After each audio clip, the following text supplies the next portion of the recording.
pour moi, l'idée, c'est un peu de vous donner des outils et de pouvoir échanger aussi sur tout.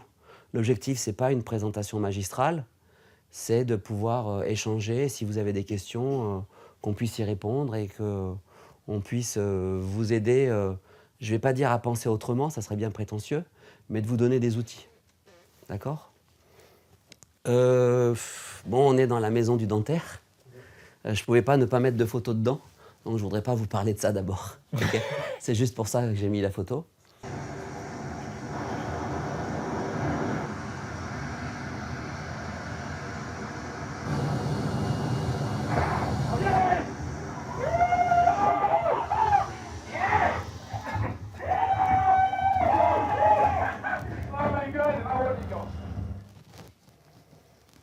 Alors pourquoi cette vidéo ?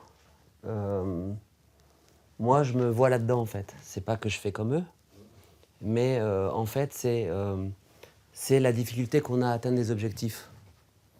Et pour arriver à atteindre des objectifs qu'on peut avoir, c'est toute la difficulté qu'il y a derrière. Là, on voit quelque chose de très facile à l'écran, mais en fait, tout a été prédéfini avant. Avant qu'il saute, tout était déjà prêt. Et c'est ça que je veux que vous ayez comme notion. C'est-à-dire la notion de plus je prépare en amont, plus j'ai un projet, plus j'ai une vision, mieux j'arrive à faire ce genre de choses. Et ça, c'est pas un coup de chance en fait. On est tous impressionnés par ce qu'ils ont fait, évidemment, mais ça n'est pas un coup de chance, avec toutes les difficultés qu'il y a. Et au niveau de nos entreprises et au niveau de notre vie, c'est pareil.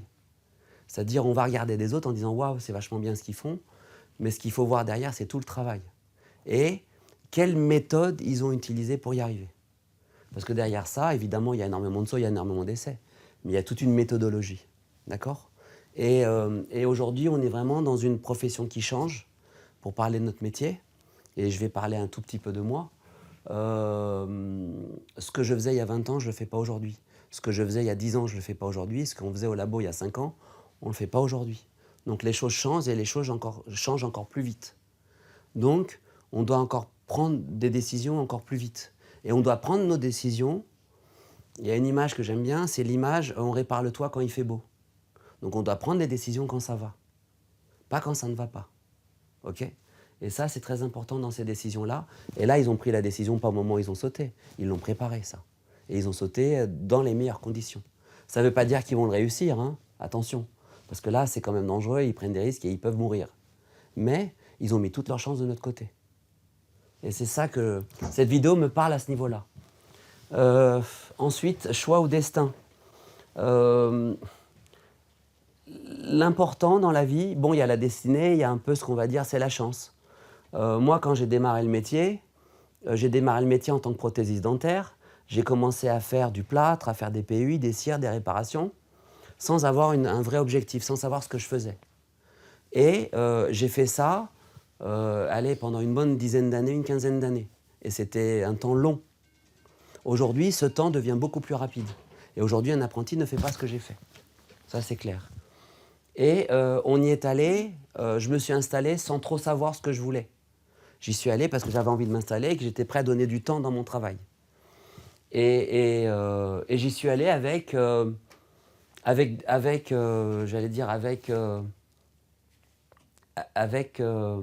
envie, mais sans avoir un plan de vol. D'accord ? J'ai passé toutes les épreuves. Jusqu'à aujourd'hui, il y a encore des épreuves à passer au quotidien, mais ça, c'est la vie comme ça. Il faut comprendre qu'on a la vie est faite d'épreuves. Après, ces épreuves, on en fait des preuves, on en fait nous-mêmes. Et ce ne sont pas des choses qu'on apprend en classe ou à l'école. D'accord ? J'insiste, l'école va vous apprendre à avoir un diplôme, ne vous apprend pas à connaître un métier. Et un métier, c'est une vie. Et quand vous allez arriver à la fin de votre diplôme, c'est que le début de quelque chose. Ça, vous devez en être conscient. D'accord ? C'est les Japonais dans les arts martiaux, hein, c'est simple. Hein. On commence à apprendre à partir du moment où on a la ceinture noire. Donc attention, il y a une grosse différence entre savoir et connaissance. Il y a une grosse différence et il ne faut surtout pas confondre. Ça, c'est Geoffroy qui le dit très bien. Ça, je lui ai pris cette phrase à lui. C'est ne pas confondre avis et connaissance. D'accord ? On a souvent des avis sur tout. Mais est-ce que ce sont des connaissances ? Et pour avoir des connaissances, on a des outils pour ça. Attention, aujourd'hui, sur Insta, sur Facebook, il y a des avis sur tout. Par contre, il y a des connaissances aussi. Donc, quel filtre j'utilise pour prendre les connaissances? C'est notre difficulté au quotidien.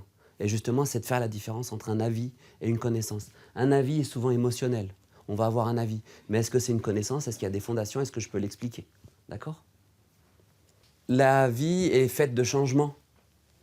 La vie est faite de changements. La vie est faite de...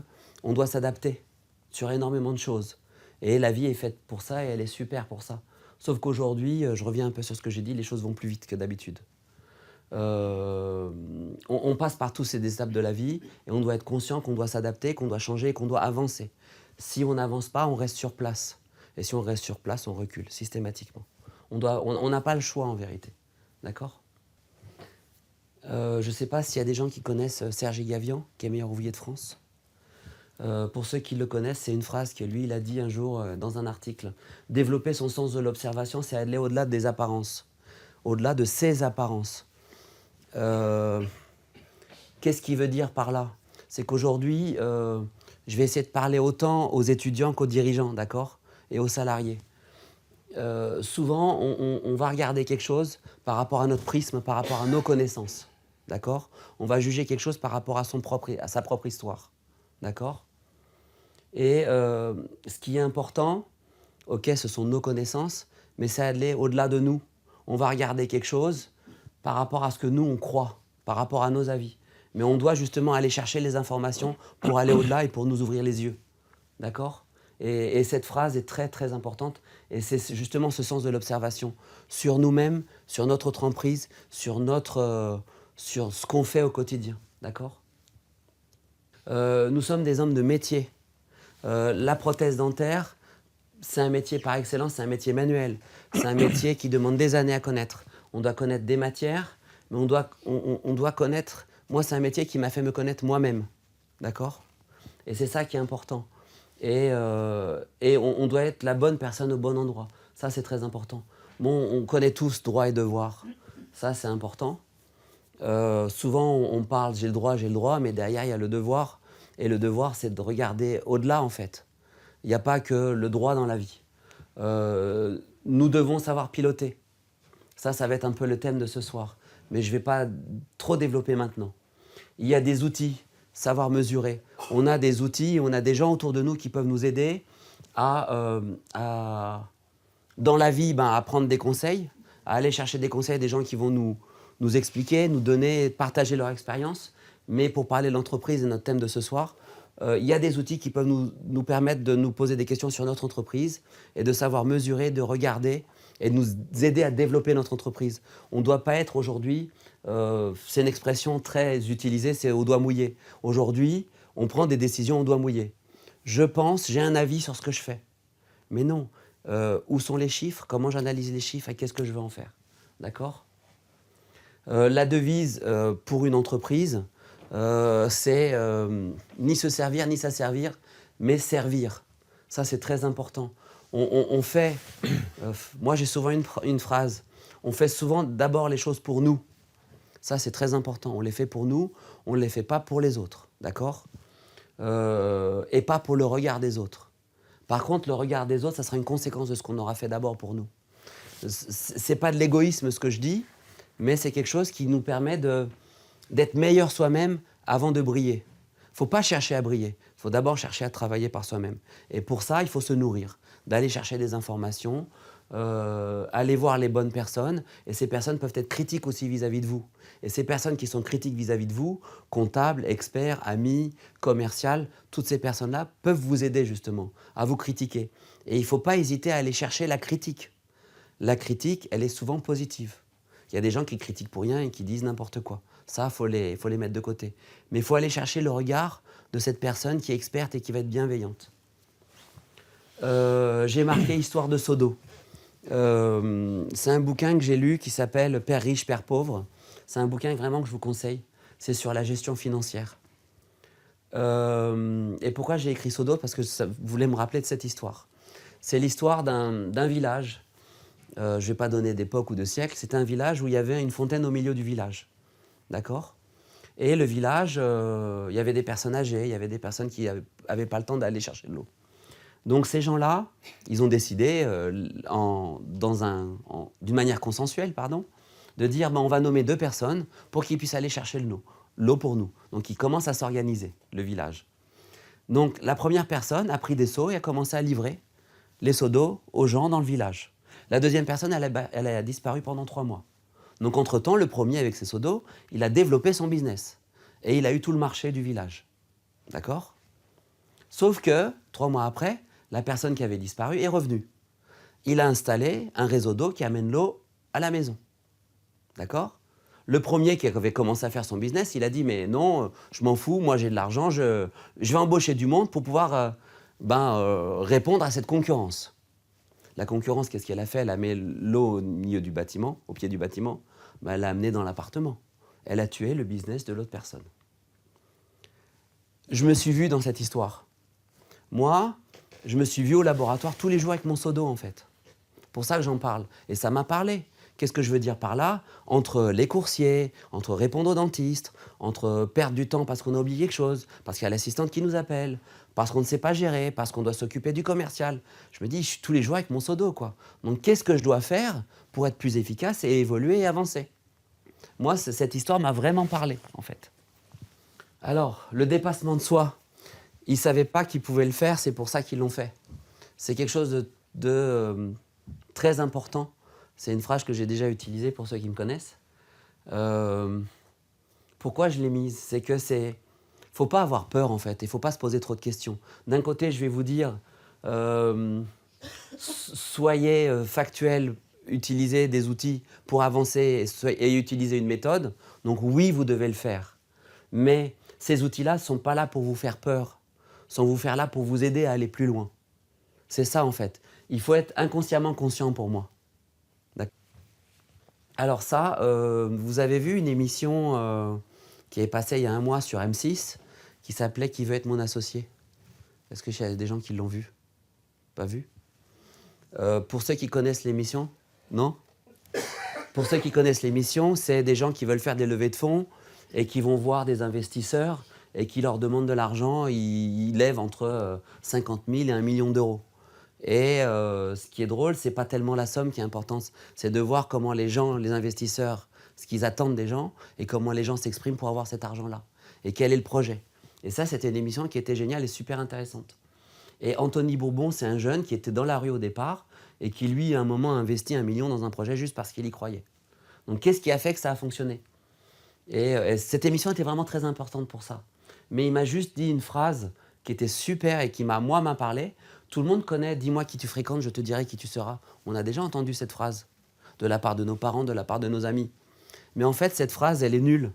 Et lui, Anthony Bourbon, il l'a juste transformée en « Dis-moi qui tu fréquentes, je te dirai qui tu seras ». Pourquoi le « qui tu seras » est très important ? C'est l'effet d'aller... On ne fait jamais les choses seul, d'accord ? C'est d'être capable de s'entourer. On n'est jamais bon en tout. Je serais bien prétentieux de dire « je suis le meilleur partout ». Et ça serait vraiment une erreur de dire ça, d'accord ? Et les fréquentations qu'on a autour de nous, ce sont ces fréquentations-là qui vont nous aider à grandir. Ce sont ces fréquentations-là qui vont nous aider à se nourrir, d'accord ? Donc dis-moi qui tu fréquentes, je te dirai qui tu seras, en fait, c'est important, c'est l'entourage. L'entourage au niveau des salariés, l'entourage au niveau des amis, l'entourage au niveau des connaissances professionnelles, l'entourage au niveau de la comptabilité. Et en fait, ce sont ces gens-là qui nous permettent de grandir. Et notre entourage nous permet de grandir. Et ça, c'est très important.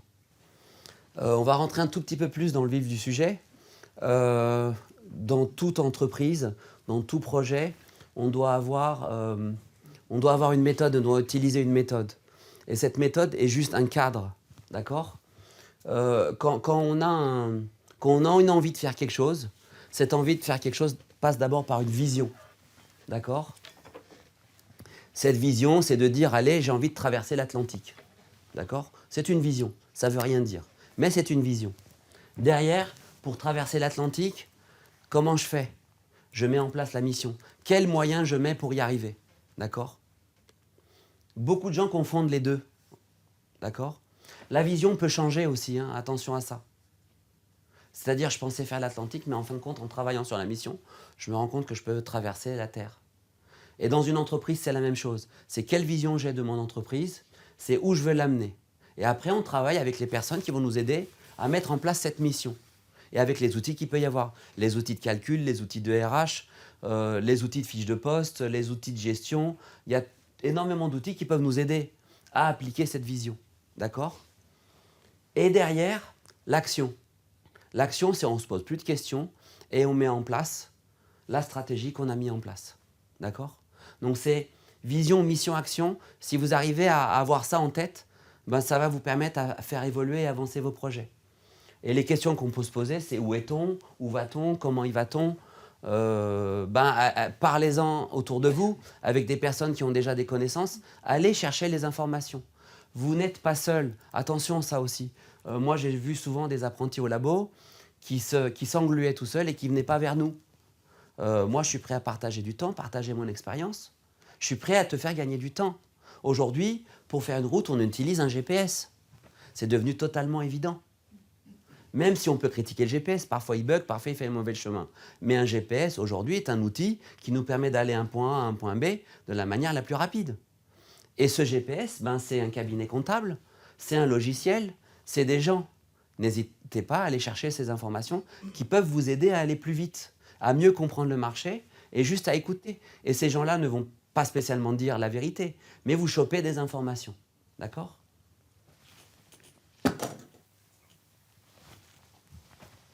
C'est en faisant les choses qu'on les apprend. Même s'il y a une chose qu'on ne sait pas faire, qu'on n'a pas envie de faire, de la comptabilité, de la gestion.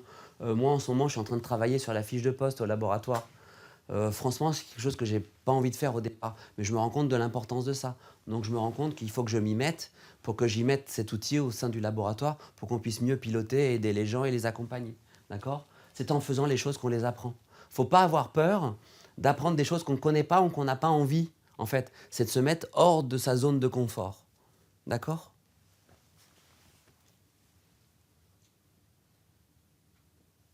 Alors, là, je rentre encore plus dans le vif du sujet. Il n'y a pas d'expert comptable dans la salle. Alors, je vous ai dit que utiliser les cabinets d'experts comptables, parce qu'eux, ils sont souvent là en conseil, qu'ils ont l'habitude de piloter des entreprises. D'accord ? L'expert comptable est un partenaire indispensable pour votre entreprise. Indispensable. D'accord ? Mais vous devez vous être capable de juger cet expert comptable. Un expert comptable va avoir une vision, j'allais dire dans le rétroviseur. L'expert comptable va vous donner un bilan, va vous dire comment s'est passée l'année.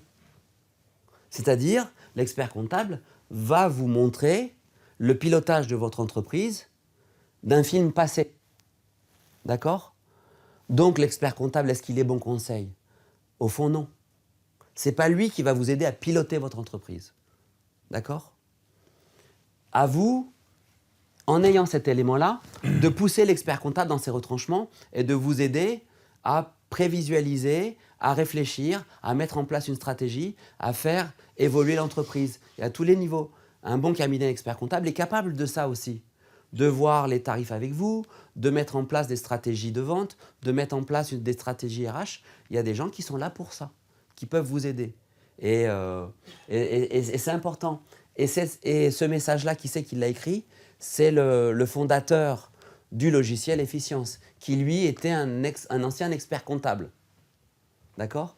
Donc c'est impressionnant que lui, il parle de ça. Donc sa vision aussi, il l'a changée. Et l'expert comptable, il sert à quoi ? L'expert comptable, c'est l'État qui l'a inventé en réalité. Et un expert comptable est juste fait pour que les comptes soient justes et que l'État puisse contrôler. Il n'est pas fait pour votre entreprise. Ok ? Et le pilotage de votre entreprise est propre à chacun. Moi, je peux partager mon expérience par rapport à mon entreprise, mais à vous d'aller voir cette personne-là et de lui raconter votre histoire et de faire de manière que cette histoire, vous puissiez la développer et la raconter ensemble. D'accord ? C'est des outils. Après, je ne vous ai pas présenté Jean-Charles qui va prendre la suite dans les paroles. Il rentrera un peu plus dans le logiciel et dans la gestion. D'accord ? Et on répondra aux questions. Encore une petite vidéo pour terminer. Et je parlerai un tout petit peu du sourire Made in France. une défaillance. Il y a une vraie boule de feu dehors, il fait un peu chaud d'ailleurs. C'est le combat d'une vie, mes amis. Friendship 7, vous me recevez? À vous. Tout le monde a vu ce film? Oui. Question, qu'avez-vous compris de ce film? Qu'avez-vous vu de ce film? N'hésitez pas à le dire, hein. Dodo.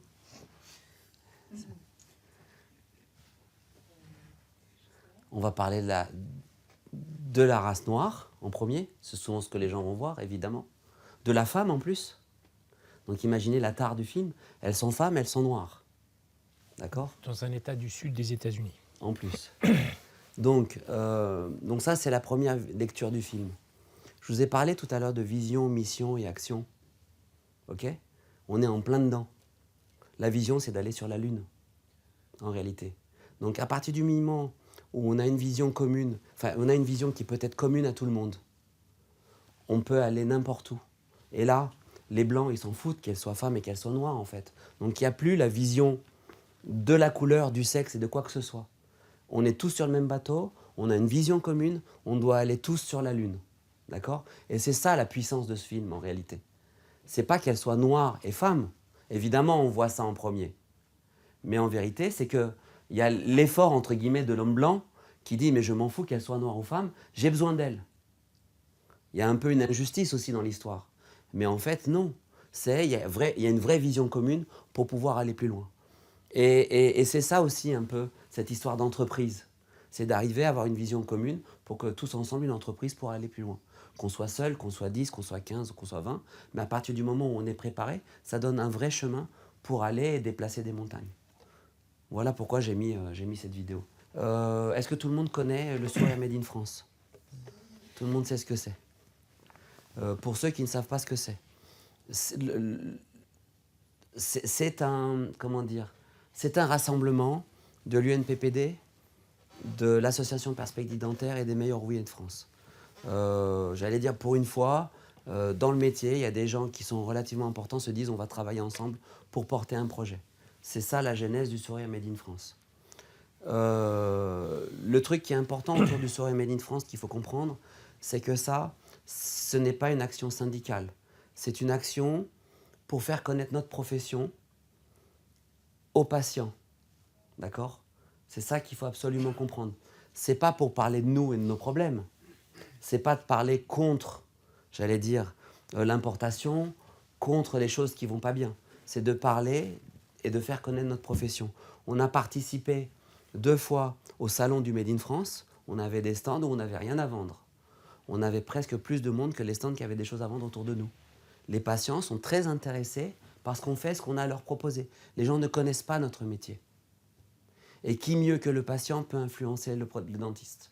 Sachant que des dentistes aussi viennent vers nous et sont intéressés par ce mouvement. C'est un mouvement militant, d'accord? On a participé aussi à l'ADF, on a rencontré la direction de l'ADF, donc les dentistes aussi étaient contents de ce mouvement-là, ok? Donc on va essayer d'embarquer un maximum de personnes pour présenter notre profession. Et pour moi, c'est cet objectif. À partir du moment où on pourra être aujourd'hui, j'allais dire, sur le marché, on est inexistant. Le prothésiste est inexistant dans toutes les décisions qui sont prises. L'idée, c'est de rendre le prothésiste existant aux yeux de tout le monde, et en passant d'abord par les yeux des patients. Si les patients parlent de nous, on aura gagné. Et c'est pour ça que le mouvement s'appelle aussi « Je choisis le sourire Made in France ». Et si un patient dit au dentiste « Je choisis le sourire Made in France », il y a une vraie action militante parce qu'il aura choisi. Et l'objectif du sourire Made in France, c'est ça. C'est de parler à un maximum de personnes et essayer de rassembler du monde aussi. D'accord? Voilà ce que je voulais dire. Est-ce qu'il y a des questions par rapport à ça? Et voilà. Est-ce qu'il y a des questions pour l'instant? Ou on passe à la suite? Ok? Donc Jean-Charles, à vous de jouer. Et je ne vous ai pas présenté aussi Madame Mongol qui est là, qui est une prothésiste aussi et qui utilise le logiciel Efficience dont on va vous parler aussi un peu plus en détail et qui va faire son partage d'expérience autour de cette fameuse gestion et du logiciel. Parfait. Qu'est-ce qui fait le marché? Qu'est-ce qui fait le marché? Alors, le marché aujourd'hui, il est totalement libre. Il est totalement libre. Il y a une libre circulation des biens et des services. Et tout la communauté européenne, elle a été bâtie là-dessus, l'AELE a été bâtie là-dessus. Enfin, voilà, le but, c'est de faire circuler au maximum les biens et les produits. Donc, c'est des lois, et les capitaux, hein, voilà, et les personnes. Donc, le but, c'est qu'on puisse circuler librement.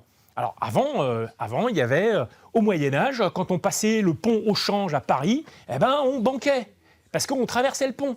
Mais ça nuisait un peu. Donc, dans le sud de la région parisienne, à Montlhéry, il y a un château. Le château, il a été attaqué par le roi parce que le comte de Montlhéry, il prenait péage et ça commençait à agacer le roi. Donc, à un moment donné, on essaye de faire en sorte que les biens circulent librement. Donc ça, c'est le marché. Et le marché, qu'est-ce qui fait le prix? Au plus simple, c'est la bourse. Voilà. C'est l'équilibre entre l'offre et la demande. Il y a une offre, il y a une demande, le prix se fait au milieu. Alors, ça paraît simple comme ça.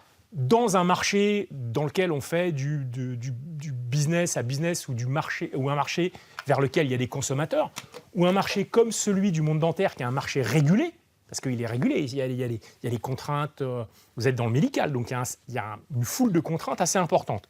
Il y a beaucoup d'argent public, du coup, et il y a de l'argent public qui parle, mais ça, c'est, voilà, à un moment donné, faut savoir. Donc, on va prendre un autre exemple. Là, on va sortir du monde dentaire, mais on va aller dans le monde du champagne.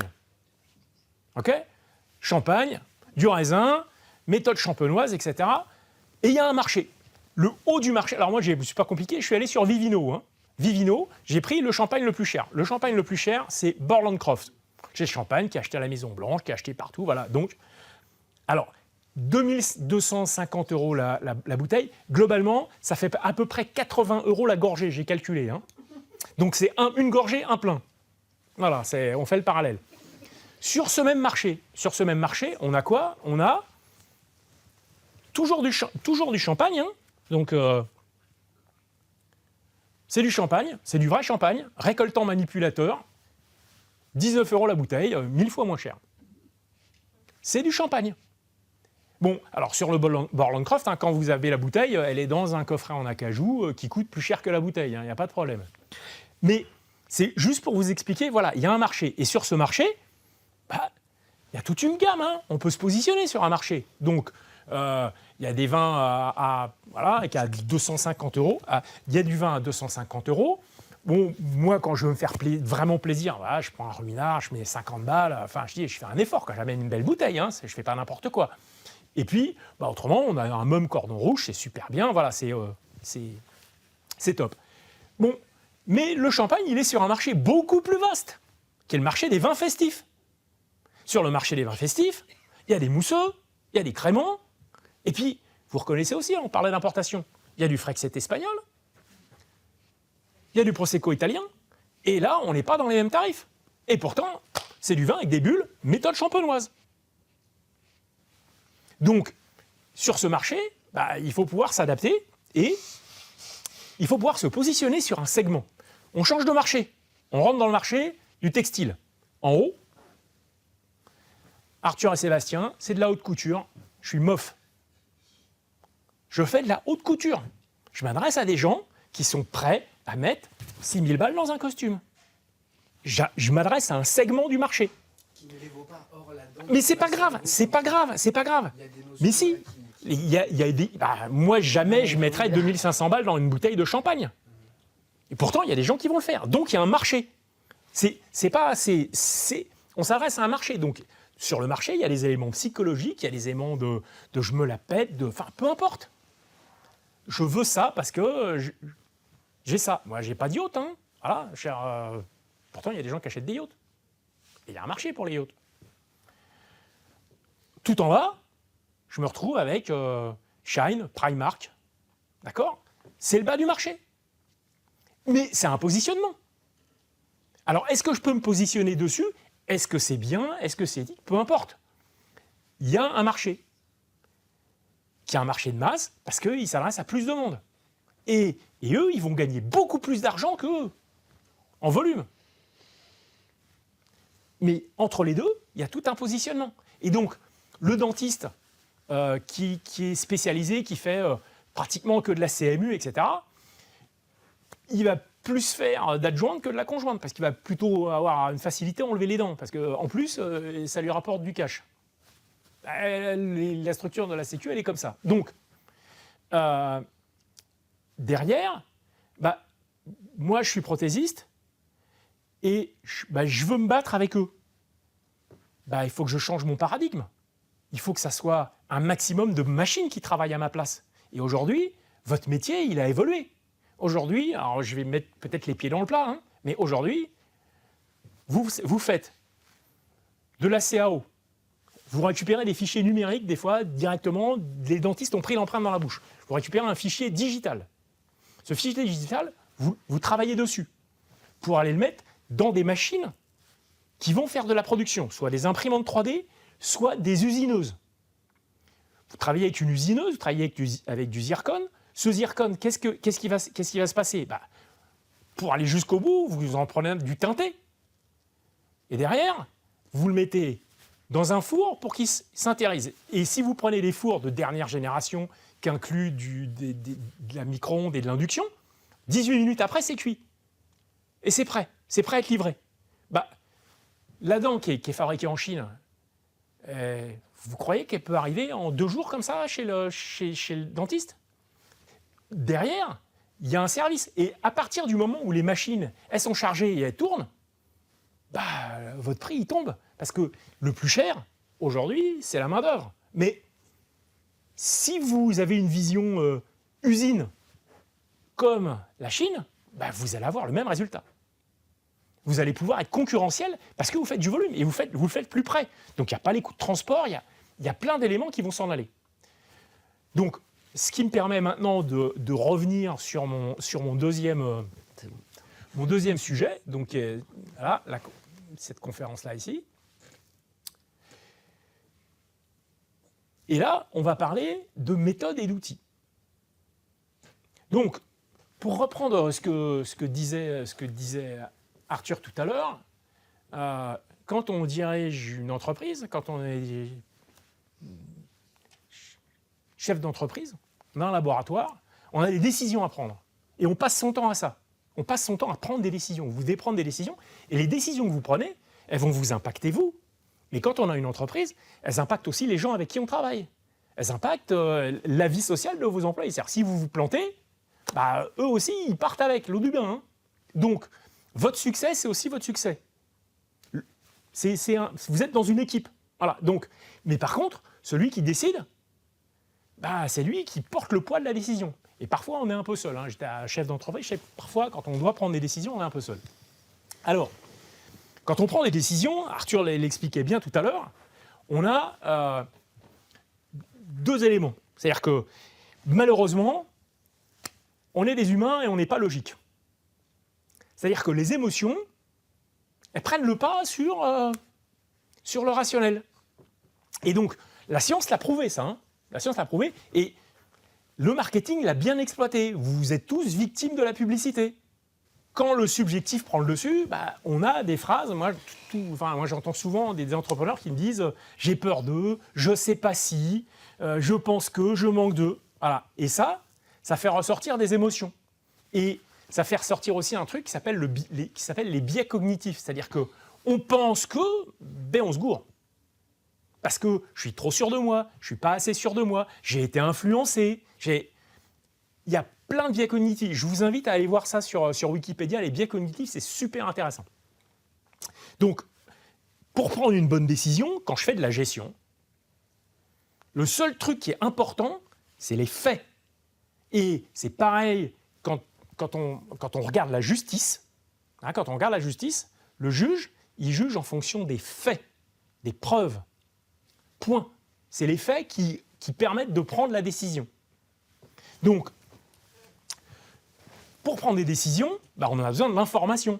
Parce que si je n'ai pas la bonne info, je vais faire des erreurs. Donc, qu'est-ce qui va m'amener les éléments pour prendre les décisions? J'ai besoin d'un instrument de mesure. Je prends le parallèle. Okay, vous êtes un super pilote, méthode Fangio. Okay, mais le seul truc que vous avez comme info, c'est il y a encore de l'essence ou bientôt plus d'essence. C'est tout. Vous êtes à vue, mais vous êtes un super pilote. Il n'y a pas de problème. vous pilotez bien. Le truc, c'est que aujourd'hui, Fangio, il y avait des poules qui pouvaient traverser la route, des vélos, des ânes, etc. Mais il y avait moins de circulation.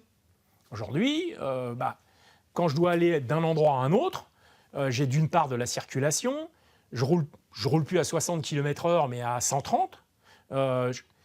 Donc, j'ai besoin d'informations pour voir devant moi. Et les outils modernes nous amènent ces informations.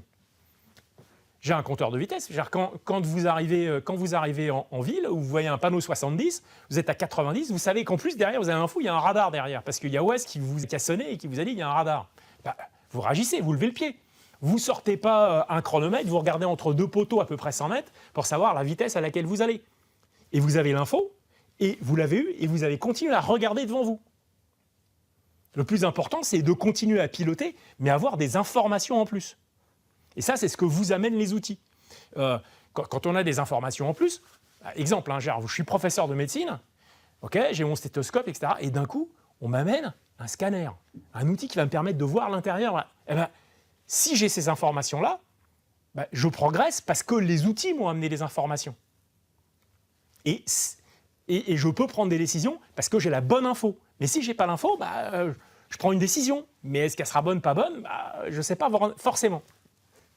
Aujourd'hui, il y a des outils qui permettent de faire ça. Donc, la gamme, la palette de ces outils, c'est les outils qu'on appelle le business intelligence, c'est-à-dire qui vont permettre d'analyser l'ensemble des données qu'on a dans l'entreprise pour en ressortir des éléments d'indicateurs qui vont permettre de prendre des décisions, mais avec des éléments justes. Et les éléments qui sont calculés. Donc, et on en dispose au moment où on en a besoin. Il ne faut pas que j'aille chercher et que je manipule Excel pendant des heures et des heures et des heures pour pouvoir avoir mon info. Mon info, j'en ai besoin tout de suite, maintenant. Donc, il faut que je puisse prendre ma décision et pouvoir me concentrer sur le futur et pas sur le passé. Il ne faut pas que j'aille chercher, que je passe 5 heures à collationner des informations pour pouvoir prendre ma décision. Ce qui est important, c'est d'avoir mon info, de pouvoir un peu la triturer et ensuite de dire « Ok, c'est bon, j'ai simulé, ça colle, je prends ma décision. » Mais je prends ma décision avec la bonne info. Voilà. Donc, avoir l'info, c'est super important. Donc, ces outils logiciels, c'est quoi l'objectif général ? C'est d'améliorer le résultat de l'entreprise. C'est-à-dire que quand je prends des bonnes décisions de gestion, que je ne fais pas une erreur, forcément, ça marche bien. Forcément, puisque j'ai pris une bonne décision et je l'ai pris en toute connaissance de cause. Parce que si par exemple, je veux augmenter un tarif, oui, quand je veux discuter avec le praticien en disant, ça, j'augmente ça. J'augmente pas tout mon tarif en disant, je fais 3%. J'augmente ces produits-là. Et il va me demander, mais pourquoi ? Et là, j'ai des arguments pour lui expliquer, pour lui dire, ça me prend tant de temps à fabriquer, tant. Les matières premières, elles font tant. Résultat, quand je vous le vends à ce prix-là, je perds de l'argent. Je suis désolé, je ne suis pas l'abbé Pierre, ça ne m'intéresse pas. Donc, à partir de là, on a des arguments probants. Et en face de vous, le praticien, lui, il fait la même chose. Lui, il est là pour gagner du pognon aussi. Donc, il comprend. C'est un truc qu'il va bien comprendre. Il va être en phase. Et on a des expériences. Mangol, vous avez ce genre d'expérience avec des praticiens de négociation, de tarifs Oui. Avec l'outil ? Oui, je l'ai. Voilà. Et justement, c'est pour ça que je trouve que cet logiciel, pour moi, ça m'a changé ma vie. Parce qu'aujourd'hui, dans les laboratoires, avant, je ne savais pas exactement mon prix de revient exact à la virgule près.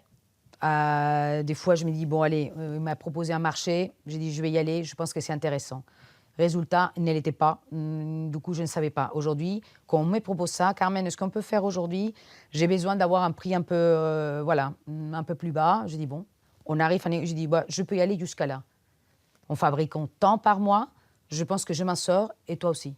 Donc, on arrive à des conclusions qu'avant, je n'avais pas ces dialogues-là. Ils n'existaient pas. Avant, le dentiste arrivait, il disait, moi, j'ai un confrère à vous qui me fait tant. Vous le faites ? Et on était obligés, cette concurrence comme ça, on se disait, il fait à 80, moi, je vais me baser sur le même prix. Non, aujourd'hui, j'ai dit non. Non, parce que je perds de l'argent. Je ne peux pas faire la qualité que je veux faire. Toi, tu parlais d'une qualité. te disais, je veux faire un type de qualité. Ben, aujourd'hui, je pense qu'on peut la faire. On peut la faire parce qu'on propose dans les raisonnables. Donc, cette logiciel-là me permet de l'expliquer à mon client que s'il me fait 20, par exemple, une certaine quantité par mois, qui veut cette qualité-là, je peux lui faire, mais éventuellement à ces prix-là. Par contre, j'ai dit, si tu me vends 2 fois ça, je peux descendre ton prix. Je peux arriver au prix que tu m'as proposé au départ. Mais pas en dessous de ces chiffres-là, parce que je ne m'en sors pas, parce que j'ai des employés, que j'ai mon loyer et j'ai mes frais fixes. Cette logiciel-là, il m'a dit, Carmen, il ne faut pas travailler en dessous de ça, parce que sinon, tu travailles pour rien. C'est vrai que les prothésistes, j'entends souvent, on travaille 15 heures par jour et 14, parce qu'on est tous comme ça. Mais parce qu'on court, mais à un moment donné, on se dit, ben, c'est bien de travailler 14 et 15 heures, mais pour arriver à voir quoi, pour pouvoir s'en sortir, parce que nos prix ne sont pas. Ben, aujourd'hui, effectivement, je vais travailler 12 heures, mais je sais pourquoi. Parce que j'ai gagné ça et j'ai dit, jusqu'à là, je veux y aller. J'insiste un peu sur la différence entre la comptabilité et la gestion. D'accord ? La comptabilité, c'est fait pour prendre des états de fait. C'est-à-dire que j'ai dépensé, j'ai reçu, j'ai encaissé, voilà, et on obtient un compte de résultat et un bilan. Mais on n'a pas travaillé sur l'activité du laboratoire. On a des résultats, bien évidemment, qui sont a posteriori, mais on n'a pas déterminé les coûts de production de chacun des produits. Je ne sais pas si ce produit-là me fait gagner de l'argent. Je sais que je gagne de l'argent ou que j'en perds. J'ai une idée globale, mais je n'ai pas le détail. Je ne sais pas si ce produit-là, il m'a fait gagner de l'argent. Je ne sais pas si ce produit-là m'en a fait perdre. J'ai un client avec qui je travaille. OK, globalement, bon, bah, on fait tant de chiffre d'affaires avec lui.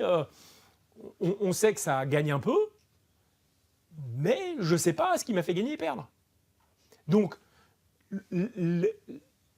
la gestion, elle va être dans le but de vérifier cette activité et de voir bah, au sein de mon laboratoire, de ma production, quels sont les produits et les éléments qui m'ont fait gagner de l'argent, qui m'en ont fait perdre. Et de pouvoir derrière, avec les outils, bah, de pouvoir me projeter et répondre à la question « et si ?» Et si je faisais ça comme ça? Et si j'achetais une machine? Et si... Donc, j'ai un projet parce que je dis, bah, je veux me positionner face à une concurrence étrangère qui arrive et qu'est-ce que je peux faire? Qu'est-ce que je peux faire pour répondre à ce besoin-là et me positionner? Eh ben, l'outil permet de faire les calculs. Jean-Charles, je voudrais juste répondre. Je ne sais pas si j'ai bien compris ce que tu dis. C'est important, non, c'est pas toi que je vise, mais je veux le dire à tout le monde aussi. Je vais essayer de le traduire. Ce que la concurrence a, pour parler de l'import, pour parler de ces gens qui vendent cette prothèse pas chère, eux utilisent ce genre d'outils. Tu vois ce que je veux dire? Et eux, ils inondent le marché grâce à ces outils. À nous d'être aussi bons qu'eux dans les prises de décision pour récupérer une part de marché. Je ne dis pas de récupérer le marché, parce qu'on est d'accord au niveau des salaires, on n'y arrivera pas. Ça, c'est sûr. Mais on peut récupérer une part de marché, et même une grosse part de marché. Oui, je suis d'accord. Tu vois?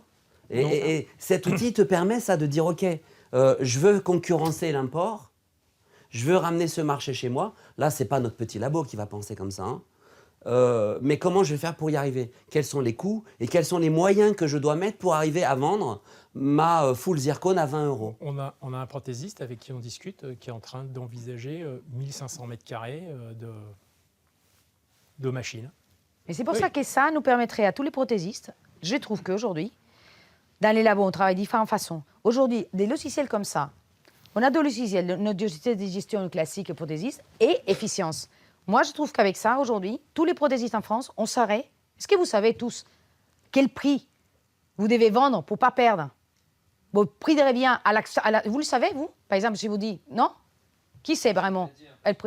Non, parce qu'aujourd'hui, pour gérer et concourir ces gens-là, votre prix de revient c'est ça. exact d'un produit par produit. Le prix de revient. Alors là, c'est super parce que. Mais ça nous permet. Alors, nous permettrait tous les prothésistes de dire on ne peut pas vendre une céramique à 20 € ou à 50 €. On serait tous à peu près dans une même base.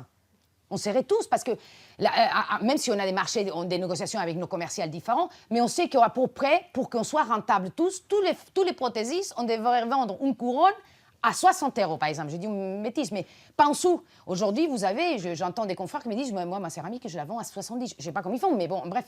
Voilà, il y a un décalage tel. Juste, je vais revenir sur ces outils. Pour les mettre en place, il y a une méthodologie. Cette méthodologie, elle est assez simple. Hein. À la base, on fait un diagnostic. C'est-à-dire qu'on va analyser la totalité, produit par produit. Et là, il y a un travail à faire. Hein. Ensuite, on va pouvoir avoir des actions qualitatives.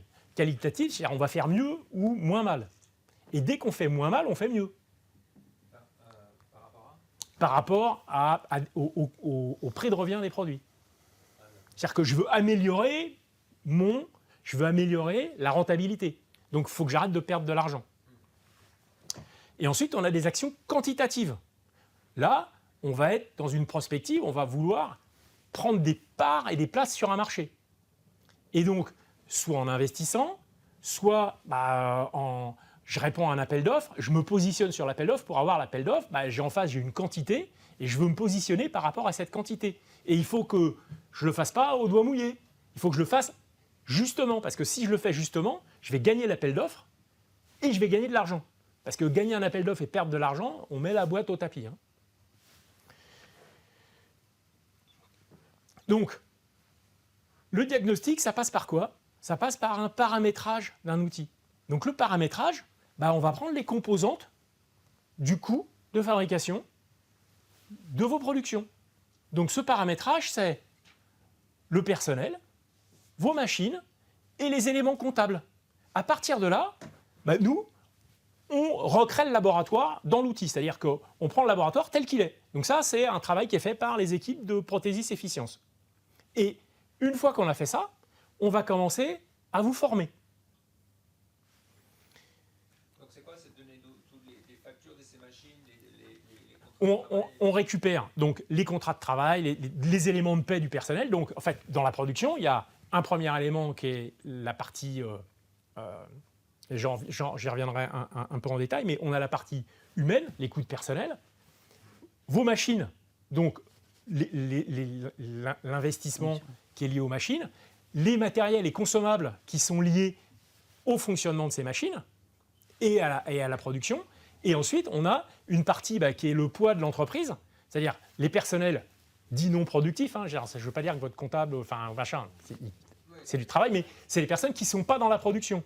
Alors, la phase 2, je vous disais, la gestion, ce n'est pas de la compta. On ne fait pas de la compta. Là, on va former le prothésiste et ses équipes à saisir tous les produits. Et on va essayer de récupérer tous les produits. Donc, par gamme de produits et avec une approche complète. C'est-à-dire qu'on a ma partie scan, mon usinage, mes consommables, la syntérisation, la cuisson, donc qui va me bouffer de l'énergie. Et puis, c'est les machines qui coûtent aussi. Puis ensuite, on a la livraison. Donc, on a, sur chacun des produits, le détail de son process de fabrication.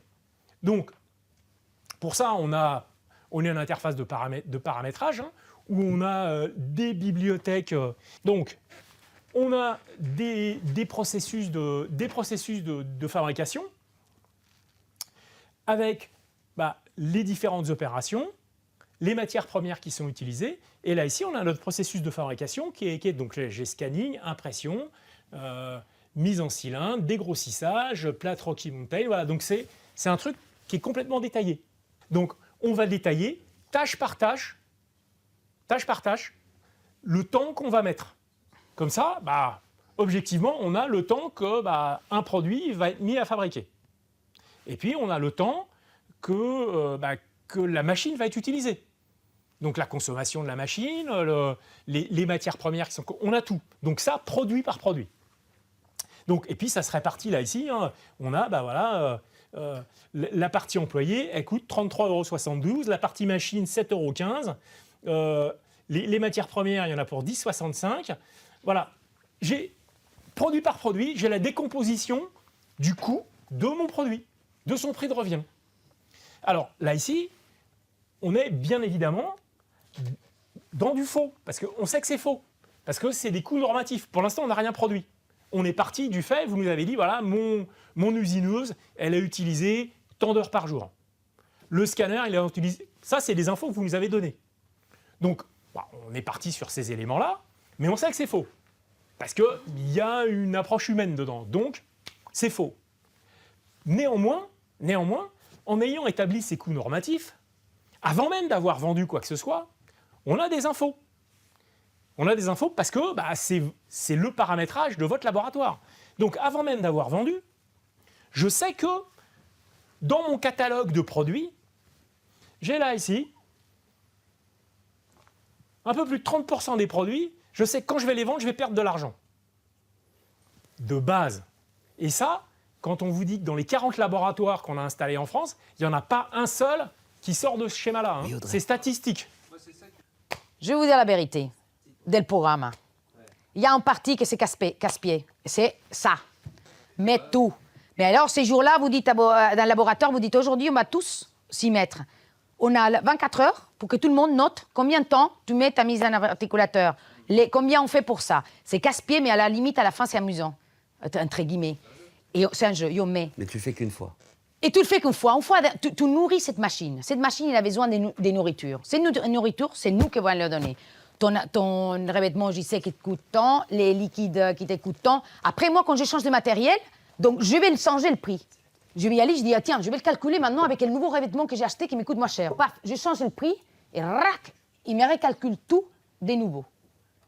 Donc c'est constamment, c'est tout, il faut la nourrir. Les temps, la mise en articulation des revêtements, comme tu disais, j'ai mis les prix des revêtements et le temps que j'ai pris pour le mettre, tout il est dedans. Donc il va me sortir mon prix des revêtements. Voilà. Mais il faut le nourrir. Et une fois nourri, après on changera. Les prix aujourd'hui, ils ont augmenté. Moi, par exemple, par rapport à quand j'ai nourri la machine, aujourd'hui, mes prix des matériaux, ils sont changés. Ils m'ont augmenté quelques-uns et je n'ai pas pu négocier. J'y vais vite fait à la machine. J'ai dit, hey, les filles, il faut qu'on change ça parce qu'aujourd'hui, les cires m'ont été augmentés. Bon, paf, et tout un coup, paf, il me change. Vous appuyez sur les mois de février, tac, il vous sort tout de suite les travaux qu'il vous a fait, les trous rouges, voilà. Et vous avez une vision de quelque chose. Et c'est ça qu'il est très intéressant. Après, on peut travailler comme on veut, on peut faire... Mais on a une vision telle qu'on est conscient. Entre guillemets, on est conscient. Les comptables, on n'est pas conscient. Moi, je viens d'avoir mon bilan, par exemple, est fait par mon comptable, qui n'a rien à voir avec ça.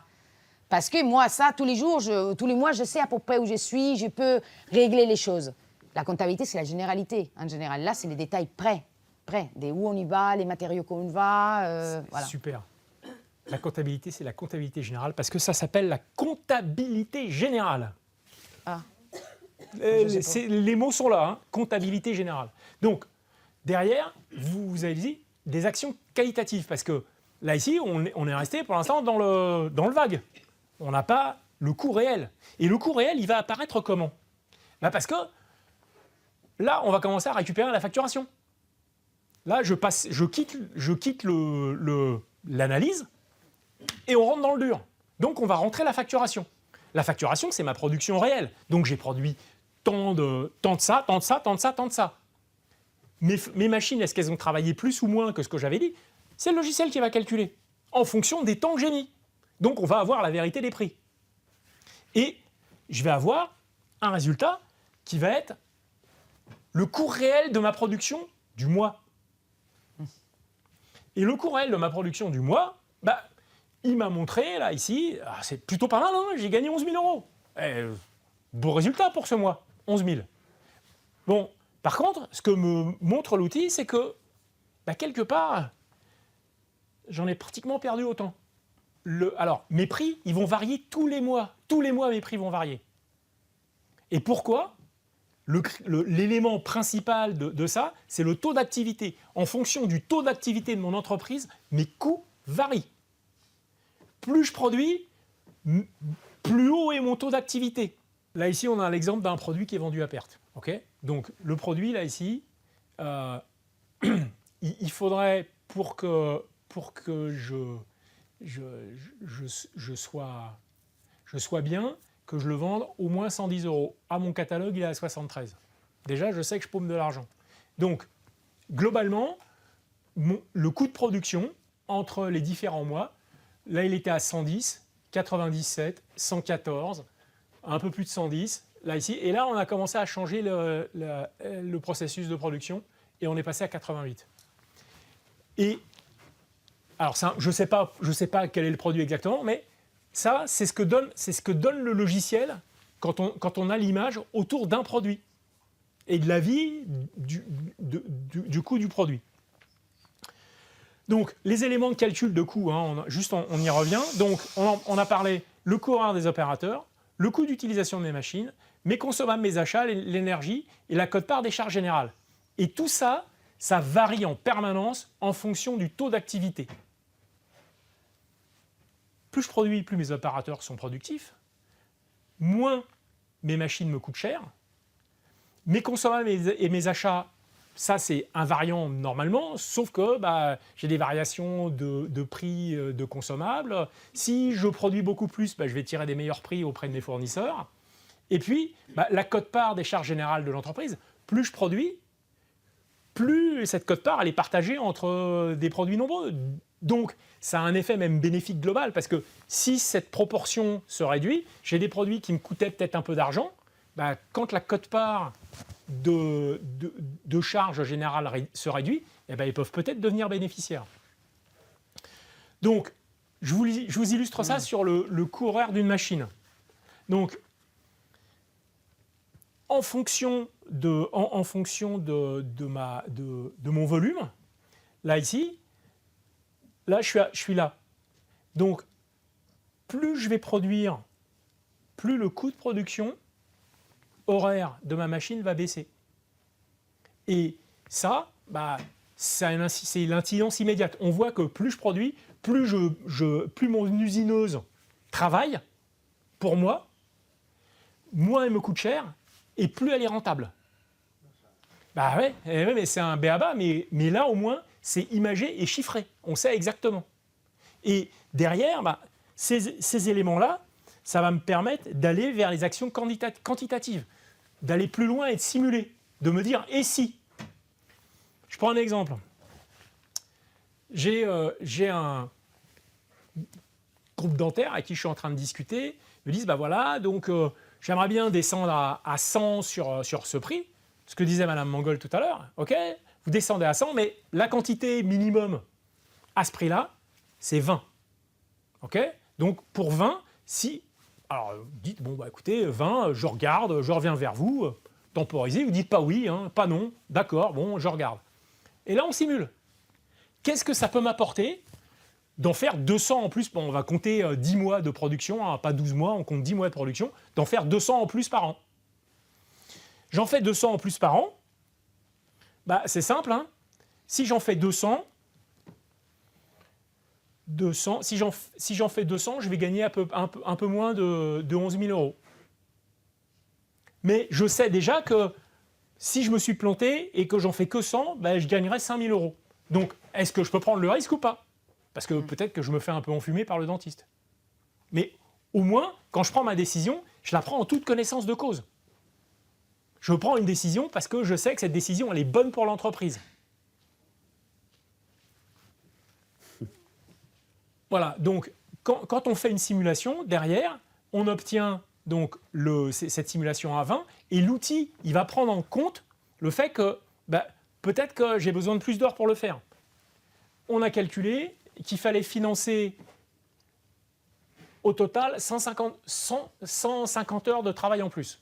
Donc 150 heures de travail en plus, je peux les prendre, je peux les absorber soit par de l'intérim, soit par des heures sup, c'est sur l'année, soit par des heures sup.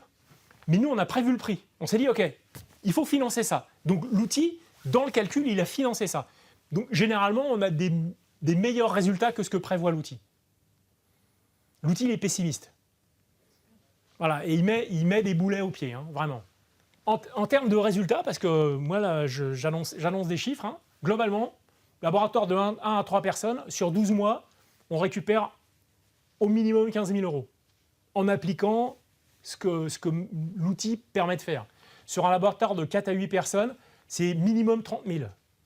Sur des laboratoires de 15 personnes, 10-15 personnes, on est au minimum à 60 000 euros. Et si je vous donne un comparatif dans le milieu industriel, parce que l'outil, il est utilisé aussi dans le monde de l'industrie, sur une PME de mécanique et de micromécanique de 35 personnes, ce qui correspond à un gros labo, d'accord ? La boîte, résultat, en 2018, ils perdent 150 000 euros. Donc pour une boîte de 35 personnes, c'est pas dramatique, mais les banquiers commencent à pincer le nez. Là. Ça commence à être un peu compliqué de discuter avec votre banquier. Donc, bilan 2022, le résultat net, c'est 450 000 € et ils viennent d'acheter un robot à 290 000. Voilà. Simplement parce qu'ils ont des outils. On a des clients, on parle de milieu concurrentiel, on a des clients qui sont dans le textile, en France. Et là, ils réussissent à prendre des marchés chez Leclerc. Voilà. Donc, l'outil, il est fait pour permettre à une entreprise en France, avec les contraintes qu'on a, parce qu'on a des contraintes conséquentes, fiscales, sociales, etc., avec des choses qui nous pèsent. Donc, ça fait une distorsion de concurrence, hein, même avec l'Irlande. Hein. On a les moyens avec l'outil de se positionner sur notre marché, voire d'être conquérant. Voilà. Moi, l'exemple qu'il disait, j'ai passé un marché avec un centre dentaire qui s'installait près de chez nous. Et il m'a donné un exemple en me disant, j'ai besoin, nous, on fonctionne avec 8% de notre chiffre d'affaires doit couvrir la prothèse. Je me suis dit, mais mince, j'ai jamais fait ça. Je dis, je vais voir. Donc, j'ai fait affaire avec eux. En commençant et tout ça, donc c'est vrai qu'on a une entrée de boulot incroyable. Ça commençait à rentrer, je lui dis, mais c'est fou. Je lui dis, c'est génial. Moi, j'ai un problème de recrutement. Bon, j'ai du mal à trouver des personnels parce qu'on est en campagne et tout ça. Mais bon, on avait beaucoup de boulot. Je me suis dit, c'est génial. Mais à un moment donné, je me suis dit, on roule tous comme des malades et tout ça, mais est-ce que c'est vraiment rentable? Je ne savais pas, parce que c'était la première fois et c'est une façon de travailler différente que je n'avais pas l'habitude. Je dis, bon, allez, on y va. Grâce à ça, au bout des 3 mois que je travaillais avec eux, je me disais, mais je pense que je dois gagner vachement d'argent parce que j'ai plein de boulot. Mes boîtes sont pleines, j'ai dû racheter des boîtes pour me mettre mes boulots. Sauf qu'on m'appelait, après ça, je dis, bon, je vais mettre tout ça dedans, on va voir. Et il a fallu que je stoppe d'emblée. Je les ai appelés d'urgence en disant, écoutez, j'arrête. Il m'a dit, mais vous ne pouvez pas nous laisser comme ça, Carmen. Dès le jour au lendemain, nous praticiens. J'ai dit, non, mais je vous abandonne. Mais je vous explique là, vite fait. J'ai un programme, je perds plus de 10 000 € par mois avec vous. Et là, j'ai eu des tableaux. J'ai dit, vous pouvez m'expliquer. Donc, j'ai appelé chez eux, mais chez Guichard. J'ai dit, écoutez, je ne comprends pas, moi. Il m'a expliqué ça, il m'a dit, mais je vous explique vite fait. Vous allez les présenter ça aux investisseurs. Donc, je suis allée, j'ai dit, écoutez, voilà, on travaillait bien, regardez ça. Je ne peux pas travailler à ces prix-là. Je ne peux pas vous produire 8% dans un laboratoire français où je paye mes salariés correctement, où j'ai une structure à payer, où j'ai un loyer, tout ça. Donc, je les ai vus. J'ai dit, soit vous partez ailleurs. Il m'a dit, non, mais on veut faire maintenant, on veut des centres dentaires, mais avec de la production française. J'ai dit, Dieu vous donne la production française, mais il faut qu'on renégocie les prix. C'est grâce à eux que j'ai pu établir. Je ne veux pas dire que c'est la panoplie, mais j'arrive à un équilibre. J'ai quelques produits rouges, mais j'arrive à équilibrer. J'ai gagné de l'argent avec eux. Pardon ? À l'équilibre, ça veut dire que je ne perds pas d'argent. J'ai travaillé à la perte, ça me rend compte. Oui, bien sûr. Je dégage des bénéfices. Donc, il y a des produits que je suis en rouge, mais les autres alors, je suis à l'équilibre dans le sens que je ne suis pas en train de perdre de l'argent. Je peux travailler avec eux, je gagne. Je gagne de l'argent. Peut-être pas ce que je voudrais, là, je vais négocier. Mais j'ai le logiciel qui me permet de tout visualiser. Et c'est grâce à eux que je n'ai pas coulé, parce que moi, innocentement, ça marchait, j'avais des boulots, j'ai dit, ça doit y aller. En 3 mois, mais j'ai commencé à m'inquiéter, je me suis dit, est-ce que vraiment c'est intéressant? C'est grâce à lui. C'est pour ça que je suis là aujourd'hui. J'ai rien à gagner là-dessus. J'ai à payer mon logiciel, j'ai fait faire mon abonnement comme tout le monde. C'est rien, mais pour moi, c'est un super utile. Et je me dis, si j'avais eu ça avant, j'aurais mieux tourné, j'aurais fait des meilleures optiques, j'aurais dit... Là, aujourd'hui, par exemple, j'ai changé mon matériel sur une résine, parce que je suis juste, c'est un rouge trop. Alors, on a regardé avec les filles, je dis, qu'est-ce qu'on fait là? Elle me dit, Carmen, je regardais telle résine, elle est un peu moins chère. Pour eux, on peut proposer ça en gardant un prix bas. Là, j'ai trouvé mon équilibre. J'ai fait une simulation comme vous avez fait. Hein? Mon truc, il est rouge, il passe à vert. Juste vert, mais je dis, parfait, c'est vert. Je vais gagner très peu, mais je suis à l'équilibre. Donc, voilà, ça me permet de... C'est vrai qu'on n'est pas l'habitude, on est prothésiste, on aime bien notre côté artistique, machin, mais aujourd'hui, si on n'a pas ça, j'aurais fermé aujourd'hui, je ne serais pas là parce que j'aurais fermé mon laboratoire. Et c'est pour ça que je suis là, parce que je trouve ça extraordinaire. Je me dis, c'est un investissement, mais aujourd'hui, je l'aurais fait même avant. Et ça me permet de prendre des petites décisions, j'ai envie de faire des trucs. Là, j'ai une nouvelle usine, je me suis dit, je suis en train de calculer. Si je faisais tout là, peut-être que je vais gagner. Mais comme tu disais tout à l'heure, je sais à quel prix je vais négocier à mon commercial. Je dis, écoute, on soude ça, plus ça, je ne peux pas parce que, voilà. En fait, on doit être capable de négocier à tous les niveaux, en fait. Le premier, c'est notre client, évidemment. Mais on doit être capable de négocier aussi notre fournisseur. Après, autre problématique, c'est un salarié que tu as envie d'augmenter. Parce que ça, c'est normal oui. aussi, des augmentations. Comment tu vas le calculer? Donc, si tu l'augmentes, tu dis OK, mais quel effort je dois faire au sein de l'entreprise aussi pour pouvoir le payer plus ce salarié et le garder? Donc, en fait, on doit être capable d'avoir une pensée globale en ayant tous les outils qui nous permettent de prendre des décisions.